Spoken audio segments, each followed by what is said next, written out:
இயேசுவை நேசிப்பவர்கள் பைபிளை வாசிப்பார்கள். இந்த சேனலை பின்பற்றினால் ஓராண்டில் வேதாகமத்தை வாசித்து முடித்து விடலாம். ஃபாலோ பண்ணுங்க, சப்ஸ்கிரைப் பண்ணுங்க. மார்க்கு எழுதின சுவிசேஷம் 16ஆம் அதிகாரம். ஓய்வு நாளான பின்பு மகதலேனா மரியாளும் யாக்கோபின் தாயாகிய மரியாளும் சலோமே என்பவளும் அவருக்கு சுகந்த வர்க்கம் இடும்படி அவைகளை வாங்கிக் கொண்டு வாரத்தின் முதலாம் நாள் அதிகாலையிலே சூரியன் உதயமாகிற போது கல்லறையின் இடத்தில் வந்து, கல்லறையின் வாசலில் இருக்கிற கல்லை நமக்காக எவன் புரட்டி தள்ளுவான் என்று ஒருவரோடொருவர் சொல்லிக் கொண்டார்கள். அந்த கல் மிகவும் பெரிதாயிருந்தது. அவர்கள் ஏறிட்டு பார்க்கிற போது அது தள்ளப்பட்டிருக்க கண்டார்கள். அவர்கள் கல்லறைக்குள் பிரவேசித்து வெள்ளையங்கி தரித்தவனாய் வலது பக்கத்தில் உட்கார்ந்திருந்த ஒரு வாலிபனை கண்டு பயந்தார்கள். அவன் அவர்களை நோக்கி, பயப்படாதிருங்கள், சிலுவையில் அறையப்பட்ட நசரேயனாகிய இயேசுவை தேடுகிறீர்கள். அவர் உயிர்த்தெழுந்தார். அவர் இங்கே இல்லை. இதோ அவரை வைத்த இடம். நீங்கள் அவருடைய சீஷரிடத்திற்கும் பேதுருவின் இடத்திற்கும் போய் உங்களுக்கு முன்னே கலிலேயாவுக்கு போகிறார். அவர் உங்களுக்கு சொன்னபடியே அங்கே அவரை காண்பீர்கள் என்று அவர்களுக்கு சொல்லுங்கள் என்றான். நடுக்கமும் திகிலும் அவர்களை பிடித்தபடியால் அவர்கள் சீக்கிரமாய் வெளியே வந்து கல்லறையை விட்டு ஓடினார்கள். அவர்கள் பயந்திருந்தபடியினால் ஒருவருக்கும் ஒன்றும் சொல்லாமற் போனார்கள். வாரத்தின் முதலாம் நாள் அதிகாலையிலே இயேசு எழுந்திருந்த பின்பு மகதலேனா மரியாளுக்கு முதல் தரிசனமானார். அவளிடத்தில் இருந்து அவர் 7 பிசாசுகளை துரத்தியிருந்தார். அவள் புறப்பட்டு அவரோடே கூட இருந்தவர்கள் துக்கப்பட்டு அழுது கொண்டிருக்கையில் அவர்களிடத்தில் போய் அந்த செய்தியை அறிவித்தாள். அவர் உயிரோடு இருக்கிறார் என்றும் அவளுக்கு காணப்பட்டார் என்றும் அவர்கள் கேட்டபொழுது நம்பவில்லை. அதன் பின்பு அவர்களில் 2 பேர் ஒரு கிராமத்துக்கு நடந்து போகிற பொழுது அவர்களுக்கு மறுரூபமாய் தரிசனமானார். அவர்களும் போய் அதை மற்றவர்களுக்கு அறிவித்தார்கள். அவர்களையும் அவர்கள் நம்பவில்லை. அதன் பின்பு 11 போஜன பந்தியில் இருக்கையில் அவர்களுக்கு அவர் தரிசனமாகி, உயிர்த்தெழுந்திருந்த தம்மை கண்டவர்களை அவர்கள் நம்பாமற் போனது நிமித்தம் அவர்களுடைய அவிசுவாசத்தை குறித்தும் இருதய கடினத்தை குறித்தும் அவர்களை கடிந்து கொண்டார். பின்பு அவர் அவர்களை நோக்கி, நீங்கள் உலகமெங்கும் போய் சர்வ சிருஷ்டிக்கும் சுவிசேஷத்தை பிரசங்கியுங்கள். விசுவாசம் உள்ளவனாகி ஞானஸ்நானம் பெற்றவன் ரட்சிக்கப்படுவான். விசுவாசியாதவனோ ஆக்கினைக்குள்ளாக தீர்க்கப்படுவான். விசுவாசிக்கிறவர்களால் நடக்கும் அடையாளங்களாவன, என் நாமத்தினாலே பிசாசுகளை துரத்துவார்கள், நவமான பாஷைகளை பேசுவார்கள், சர்ப்பங்களை எடுப்பார்கள், சாவுக்கேதுவான யாதொன்றை குடித்தாலும் அது அவர்களை சேதப்படுத்தாது, வியாதிஸ்தர் மேல் கைகளை வைப்பார்கள், அப்பொழுது அவர்கள் சொஸ்தமாவார்கள் என்றார். இவ்விதமாய் கர்த்தர் அவர்களுடனே பேசின பின்பு பரலோகத்துக்கு எடுத்துக் கொள்ளப்பட்டு தேவனுடைய வலது பாரிசத்தில் உட்கார்ந்தார். அவர்கள் புறப்பட்டு போய் எங்கும் பிரசங்கம் பண்ணினார்கள். கர்த்தர் அவர்களுடனே கூட கிரியையை நடப்பித்து அவர்களால் நடந்த அடையாளங்களினாலே வசனத்தை உறுதிப்படுத்தினார். ஆமென்.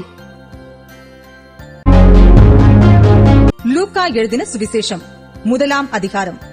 மகா கனம் பொருந்திய தேயோப்பிலுவே, நாங்கள் முழு நிச்சயமாய் நம்புகிற சங்கதிகளை ஆரம்ப முதல் கண்ணார கண்டு வசனத்தை போதித்தவர்கள் எங்களுக்கு ஒப்புவித்தபடியே அவைகளை குறித்து சரித்திரம் எழுத அநேகம் பேர் ஏற்பட்டபடியினால் ஆதி முதல் எல்லாவற்றையும் திட்டமாய் விசாரித்தறிந்த நானும் உமக்கு உபதேசிக்கப்பட்ட விசேஷங்களின் நிச்சயத்தை நீர் அறிய வேண்டுமென்று அவைகளை ஒழுங்காய் உமக்கு எழுதுவது எனக்கு நலமாய் தோன்றிற்று. யூதேயா தேசத்தின் ராஜாவாகிய ஏரோதின் நாட்களில் அபியா என்னும் ஆசாரிய வகுப்பில் சகரியா என்னும் பேர் கொண்ட ஆசாரியன் ஒருவன் இருந்தான். அவன் மனைவி ஆரோனுடைய குமாரத்திகளில் ஒருத்தி. அவள் பேர் எலிசபெத்து. அவர்கள் இருவரும் கர்த்தரிட்ட சகல கற்பனைகளின்படியேயும் நியமங்களின்படியேயும் குற்றமற்றவர்களாய் நடந்து தேவனுக்கு முன்பாக நீதி உள்ளவர்களாய் இருந்தார்கள். எலிசபெத்து மலடியாய் இருந்தபடியினால் அவர்களுக்கு பிள்ளை இல்லாதிருந்தது. இருவரும் வயது சென்றவர்களாயும் இருந்தார்கள். அப்படி இருக்க அவன் தன் ஆசாரிய வகுப்பின் முறைப்படி தேவ சன்னதியிலே ஆசாரிய ஊழியம் செய்து வருகிற காலத்தில் ஆசாரிய ஊழிய முறைமையின்படி அவன் தேவாலயத்துக்குள் பிரவேசித்து தூபம் காட்டுகிறதற்கு சீட்டை பெற்றான். தூபம் காட்டுகிற வேளையிலே ஜனங்கள் எல்லாரும் கூட்டமாய் வெளியே ஜெபம் பண்ணிக் கொண்டிருந்தார்கள். அப்பொழுது கர்த்தருடைய தூதன் ஒருவன் தூபபீடத்தின் வலது பக்கத்திலே நின்று அவனுக்கு தரிசனமானான். சகரியா அவனை கண்டு கலங்கி பயமடைந்தான். தூதன் அவனை நோக்கி, சகரியாவே, பயப்படாதே, உன் வேண்டுதல் கேட்கப்பட்டது. உன் மனைவியாகிய எலிசபெத்து உனக்கு ஒரு குமாரனை பெறுவாள். அவனுக்கு யோவான் என்று பெயரிடுவாயாக. உனக்கு சந்தோஷமும் மகிழ்ச்சியும் உண்டாகும். அவன் பிறப்பின் நிமித்தம் அநேகர் சந்தோஷப்படுவார்கள். அவன் கர்த்தருக்கு முன்பாக பெரியவனாயிருப்பான். திராட்சரசமும் மதுவும் குடியான். தன் தாயின் வயிற்றில் இருக்கும் போதே பரிசுத்த ஆவியினால் நிரப்பப்பட்டிருப்பான். அவன் இஸ்ரவேல் சந்ததியாரில் அநேகரை அவர்கள் தேவனாகிய கர்த்தரிடத்திற்கு திருப்புவான். பிதாக்களுடைய இருதயங்களை பிள்ளைகளிடத்திற்கும் கீழ்ப்படியாதவர்களை நீதிமான்களுடைய ஞானத்திற்கும் திருப்பி உத்தமமான ஜனத்தை கர்த்தருக்கு ஆயத்தப்படுத்தும்படியாக அவன் எலியாவின் ஆவியும் பலமும் உடையவனாய் அவருக்கு முன்னே நடப்பான் என்றான். அப்பொழுது சகரியா தேவதூதனை நோக்கி, இதை நான் எதினால் அறிவேன்? நான் கிழவனாயிருக்கிறேன், என் மனைவியும் வயது சென்றவளாயிருக்கிறாளே என்றான். தேவதூதன் அவனுக்கு பிரதியுத்தரமாக, நான் தேவ சன்னிதானத்தில் நிற்கிற காபிரியேல் என்பவன். உன்னுடனே பேசவும் உனக்கு இந்த நற்செய்தியை அறிவிக்கவும் அனுப்பப்பட்டு வந்தேன். இதோ தகுந்த காலத்திலே நிறைவேறப் போகிற என் வார்த்தைகளை நீ விசுவாசியாதபடியினால் இவைகள் சம்பவிக்கும் நாள் மட்டும் நீ பேசக்கூடாமல் ஊமையாயிருப்பாய் என்றான். ஜனங்கள் சகரியாவுக்கு காத்திருந்து அவன் தேவாலயத்தில் தாமதித்ததினால் ஆச்சரியப்பட்டார்கள். அவன் வெளியே வந்தபோது அவர்களிடத்தில் பேசக்கூடாமல் இருந்தான். அதனாலே தேவாலயத்தில் ஒரு தரிசனத்தை கண்டான் என்று அறிந்தார்கள். அவனும் அவர்களுக்கு சைகை காட்டி ஊமையாயிருந்தான்.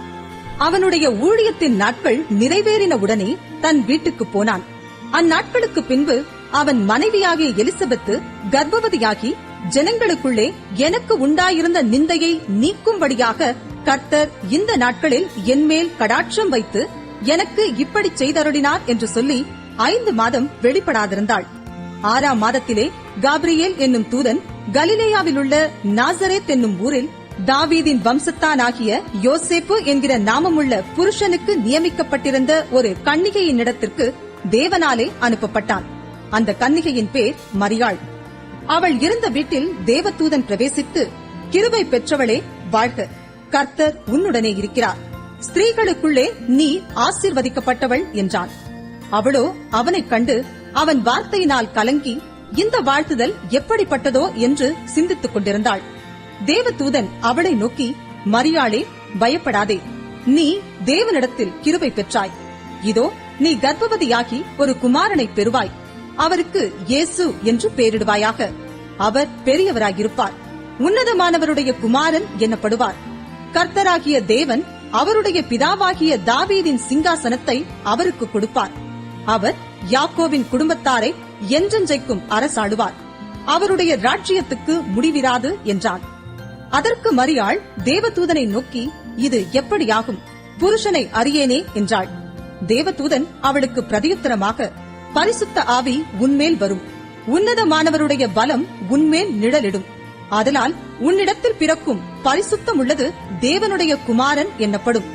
இதோ உனக்கு இனத்தாளாயிருக்கிற எலிசபெத்தும் தன் முதிர் வயதிலே ஒரு புத்திரனை கர்ப்பம் தரித்திருக்கிறாள். மலடி எண்ணப்பட்ட அவளுக்கு இது 6ஆம் மாதம். தேவனாலே கூடாத காரியம் ஒன்றுமில்லை என்றான். அதற்கு மரியாள், இதோ நான் ஆண்டவருக்கு அடிமை, உம்முடைய வார்த்தையின்படி எனக்கு ஆகக்கடவது என்றாள். அப்பொழுது தேவதூதன் அவளிடத்திலிருந்து போய்விட்டான். அந்நாட்களில் மரியாள் எழுந்து மலைநாட்டிலே யூதாவிலுள்ள ஒரு பட்டணத்திற்கு தீவிரமாய்ப் போய் சகரியாவின் வீட்டுக்குள் பிரவேசித்து எலிசபெத்தை வாழ்த்தினாள். எலிசபெத்து மரியாளுடைய வாழ்த்துதலை கேட்ட பொழுது அவளுடைய வயிற்றிலிருந்த பிள்ளை துள்ளிற்று. எலிசபெத்து பரிசுத்த ஆவியினால் நிரப்பப்பட்டு உரத்த சத்தமாய், ஸ்திரீகளுக்குள்ளே நீ ஆசீர்வதிக்கப்பட்டவள், உன் கர்ப்பத்தின் கனியும் ஆசீர்வதிக்கப்பட்டது. என் ஆண்டவருடைய தாயார் என்னிடத்தில் வந்தது எனக்கு எதினால் கிடைத்தது? இதோ நீ வாழ்த்தின சத்தம் என் காதில் விழுந்தவுடனே என் வயிற்றிலுள்ள பிள்ளை களிப்பாய் துள்ளிற்று. விசுவாசித்தவளே பாக்கியவதி, கர்த்தராலே அவளுக்கு சொல்லப்பட்டவைகள் நிறைவேறும் என்றாள். அப்பொழுது மரியாள், என் ஆத்துமா கர்த்தரை மகிமைப்படுத்துகிறது, என் ஆவி என் இரட்சகராகிய தேவனில் களி கூறுகிறது. அவர் தம்முடைய அடிமையின் தாழ்மையை நோக்கி பார்த்தார். இதோ இது முதல் எல்லா சந்ததிகளும் என்னை பாக்கியவதி என்பார்கள். வல்லமையுடையவர் மகிமையானவைகளை எனக்குச் செய்தார். அவருடைய நாமம் பரிசுத்தமுள்ளது. அவருடைய இரக்கம் அவருக்கு பயந்திருக்கிறவர்களுக்கு தலைமுறை தலைமுறைக்கும் உள்ளது. தம்முடைய புயத்தினாலே பராக்கிரமம் செய்தார். இருதய சிந்தையில் அகந்தையுள்ளவர்களை சிதறடித்தார். பலவான்களை ஆசனங்களிலிருந்து தள்ளி தாழ்மையானவர்களை உயர்த்தினார். பசியுள்ளவர்களை நன்மைகளினால் நிரப்பி ஐஸ்வர்யம் உள்ளவர்களை வெறுமையாய் அனுப்பிவிட்டார். நம்முடைய பிதாக்களுக்கு அவர் சொன்னபடியே ஆபிரகாமுக்கும் அவன் சந்ததிக்கும் என்றென்றைக்கும் இரக்கம் செய்ய நினைத்து தம்முடைய தாசனாகிய இஸ்ரவேலை ஆதரித்தார் என்றாள். மரியாள் ஏறக்குறைய 3 மாதம் அவளுடனே இருந்து தன் வீட்டுக்கு திரும்பி போனாள். எலிசபெத்துக்கு பிரசவ காலம் நிறைவேறின போது அவள் ஒரு புத்திரனை பெற்றாள். கர்த்தர் அவளிடத்தில் தம்முடைய இரக்கத்தை விளங்க பண்ணினார் என்று அவளுடைய அயலகத்தாரும் பந்து ஜனங்களும் கேள்விப்பட்டு அவளுடனே கூட சந்தோஷப்பட்டார்கள். 8ஆம் நாளிலே பிள்ளைக்கு விருத்த சேதனம் பண்ணும்படிக்கு அவர்கள் வந்து அதன் தகப்பனுடைய நாமத்தின்படி அதற்கு சகரியா என்று பெயரிடப் போனார்கள். அப்பொழுது அதன் தாய், அப்படியல்ல, அதற்கு யோவான் என்று பெயரிட வேண்டும் என்றாள். அதற்கு அவர்கள், உன் உறவின் முறையாரில் இந்த பெயருள்ளவன் ஒருவனும் இல்லையே என்று சொல்லி அதன் தகப்பனை நோக்கி, இதற்கு என்ன பெயரிட மனதாயிருக்கிறீர் என்று சைகையினால் கேட்டார்கள். அவன் எழுத்து பலகையை கேட்டு வாங்கி இவன் பேர் யோவான் என்று எழுதினான். எல்லாரும் ஆச்சரியப்பட்டார்கள். உடனே அவனுடைய வாய் திறக்கப்பட்டு அவனுடைய நாவும் கட்டவிழ்க்கப்பட்டு தேவனை ஸ்தோத்திரித்து பேசினான். அதனால் அவர்களைச் சுற்றி வாசமாயிருந்த யாவருக்கும் பயம் உண்டாயிற்று. மேலும் யூதேயாவின் மலைநாடெங்கும் இந்த வர்த்தமானங்கள் எல்லாம் சொல்லிக் கொள்ளப்பட்டது. அவைகளை கேள்விப்பட்டவர்கள் எல்லாரும் தங்கள் மனதிலே அவைகளை வைத்துக் கொண்டு, இந்த பிள்ளை எப்படிப்பட்டதாயிருக்குமோ என்றார்கள். கர்த்தருடைய கரம் அந்த பிள்ளையோடே இருந்தது.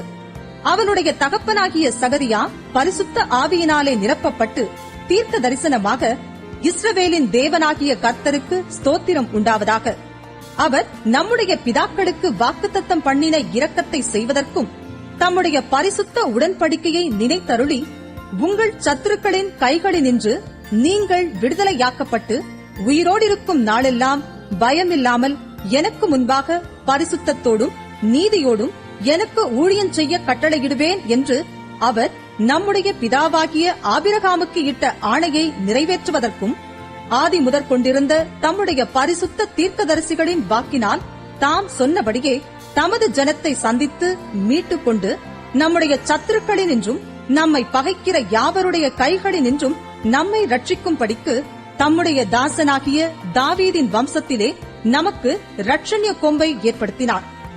நீயோ பாலகனே, உன்னதமானவருடைய தீர்க்கதரிசி என்னப்படுவாய். நீ கர்த்தருக்கு வழிகளை ஆயத்தம் பண்ணவும் நமது தேவனுடைய உருக்கமான இரக்கத்தினாலே அவருடைய ஜனத்துக்கு பாவ மன்னிப்பாகிய ரட்சிப்பை தெரியப்படுத்தவும் அவருக்கு முன்னாக நடந்து போவாய். அந்தகாரத்திலும் மரண இருளிலும் உட்கார்ந்திருக்கிறவர்களுக்கு வெளிச்சம் தரவும் நம்முடைய கால்களை சமாதானத்தின் வழியிலே நடத்தவும் அவ்விரக்கத்தினாலே உன்னதத்திலிருந்து தோன்றிய அருணோதயம் நம்மை சந்தித்திருக்கிறது என்றான்.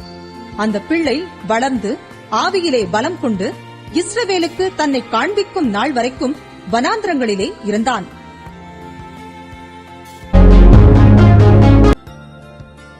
நீதிமொழிகள் 20ஆம் அதிகாரம். திராட்சரசம் பரியாசம் செய்யும், மதுபானம் அமளி பண்ணும், அதனால் மயங்குகிற ஒருவனும் ஞானவான் அல்ல. ராஜாவின் உருக்குதல் சிங்கத்தின் கெச்சிப்புக்கு சமானம். அவனை கோபப்படுத்துகிறவன் தன் பிராணனுக்கே துரோகம் செய்கிறான்.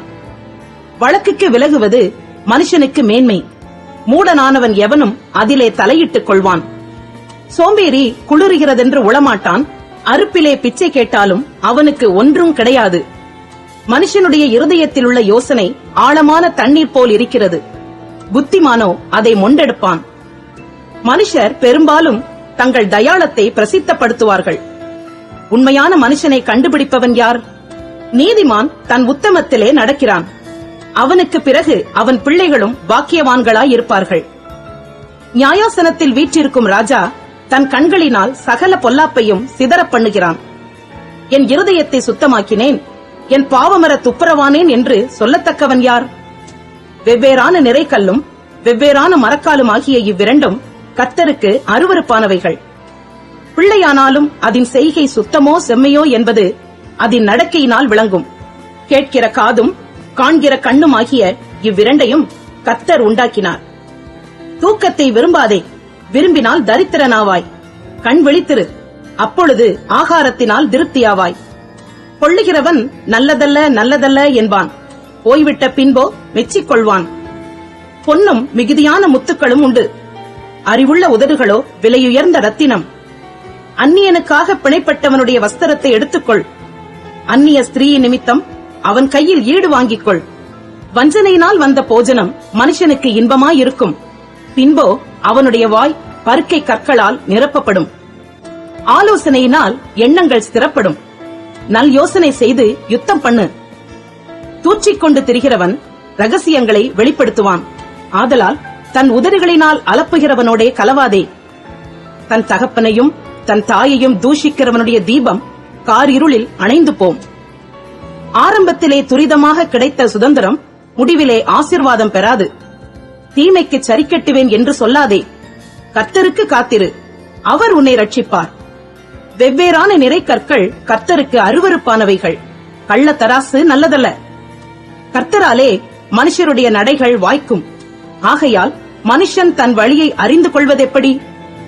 பரிசுத்தமானதை விழுங்குகிறதும் பொருத்தனை செய்த பின்பு யோசிக்கிறதும் மனுஷனுக்கு கண்ணியாயிருக்கும். ஞானமுள்ள ராஜா துன்மார்க்கரை சிதறடித்து அவர்கள் மேல் உருளையை உருட்டுவான். மனுஷனுடைய ஆவி கர்த்தர் தந்த தீபமாயிருக்கிறது, அது உள்ளத்தில் உள்ளவைகளையெல்லாம் ஆராய்ந்து பார்க்கும். தயையும் சத்தியமும் ராஜாவை காக்கும், தயையினாலே தன் சிங்காசனத்தை நிற்க பண்ணுவான். வாலிபரின் அலங்காரம் அவர்கள் பராக்கிரமம், முதிர் வயதானவர்களின் மகிமை அவர்கள் நரை. காயத்தின் தழும்புகளும் உள்ளத்தில் உரைக்கும் அடிகளும் பொல்லாதவனை அழுக்கற துடைக்கும்.